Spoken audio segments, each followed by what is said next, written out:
On March 12, Donald Trump became the presumptive Republican presidential nominee for the 2024 presidential election, following a series of primary wins. However, a number of the most prominent figures from Trump's 2017 to 2021 administration are refusing to endorse him, and several have said they are actively working against his re-election.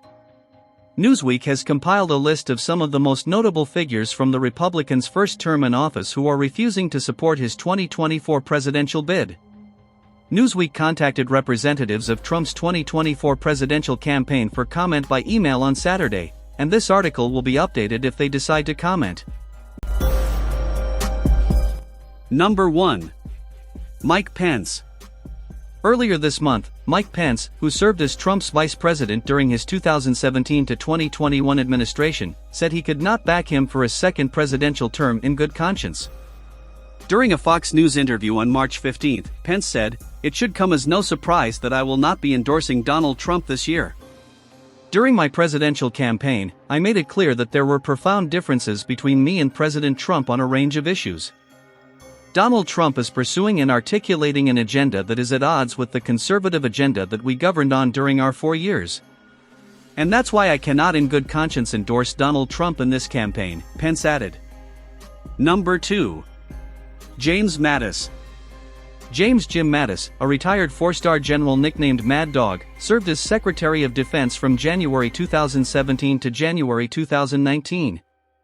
In a statement provided to Politico following the January 6, 2021 attack on the Capitol, Mattis said Trump will deservedly be left a man without a country. Referring to the then-president, Mattis added, "His use of the presidency to destroy trust in our election and to poison our respect for fellow citizens has been enabled by pseudo-political leaders whose names will live in infamy as profiles in cowardice." Mattis pointedly has not endorsed Trump as he runs for a second term in the White House. Number 3. Mark Esper. Mark Esper served as U.S. Secretary of Defense between July 2019 and November 2020. Speaking to CNN in July 2023, he said Trump is not fit for office because he puts himself first, and I think anybody running for office should put the country first. Number 4. John Kelly. Between July 2017 and January 2019, John Kelly, a former Marine Corps general, served as Trump's White House Chief of Staff. Speaking to CNN in October 2023, Kelly described Trump as a person that has no idea what America stands for and has no idea what America is all about. A person who admires autocrats and murderous dictators. A person that has nothing but contempt for our democratic institutions, our Constitution, and the rule of law. Asked about the prospect of a second Trump White House term, Kelly added, "God help us." Number 5. John Bolton. John Bolton, a prominent foreign policy hawk, served as U.S. National Security Advisor from April 2018 until September 2019. During an interview with MSNBC's Jen Psaki in February, Bolton said there will be celebrations in the Kremlin if Trump is elected in November, adding, "Putin thinks that he is an easy mark." Earlier this month in a post on X, formerly Twitter, Bolton posted, "Donald Trump wants Americans to treat him like North Koreans treat Kim Jong-un, get ready." Number 6. Mark Milley. Mark Milley served as chairman of the Joint Chiefs of Staff between October 2019 and September 2023. During his retirement speech, Milley said Trump was a wannabe dictator. He added, "We don't take an oath to an individual. We take an oath to the Constitution, and we take an oath to the idea that is America, and we're willing to die to protect it." Number 7. Cassidy Hutchinson.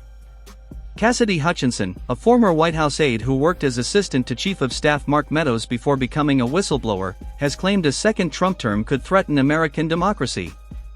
Speaking to ABC News in December, Hutchinson said, "If Donald Trump is elected president again in 2024, I do fear that it will be the last election where we're voting for democracy because, if he is elected again, I don't think we'll be voting under the same Constitution." Number 8. Stephanie Grisham. Stephanie Grisham served as Chief of Staff to First Lady Melania Trump between April 2020 and January 2021. Speaking to CNN's Jake Tapper in October 2021, Grisham was asked if she voted for Trump in the November 2020 presidential election. She replied, "I did not," and said she wrote in a different candidate whom she wouldn't name. Number 9. Sarah Matthews. Between June 2020 and January 2021, Sarah Matthews worked in Donald Trump's White House as his deputy press secretary. She has since become a trenchant critic of her former boss, whom she claimed had a history of making unhinged comments during a recent interview with MSNBC's Jen Psaki. During the same discussion, Matthews also said Trump helped incite a deadly insurrection on our nation's capital, with reference to the January 6, 2021 Capitol Hill riot. Number 10. Anthony Scaramucci.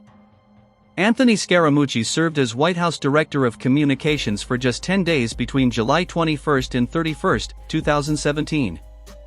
During a CNN appearance in January, Scaramucci said he would 100% be voting for Biden in November as he views Trump as a threat to American democracy. Referring to the presumptive Republican nominee, Scaramucci added, "This really is going to be a battle for the democracy, this one. He's going to expand executive power. He's going to make things rougher for people.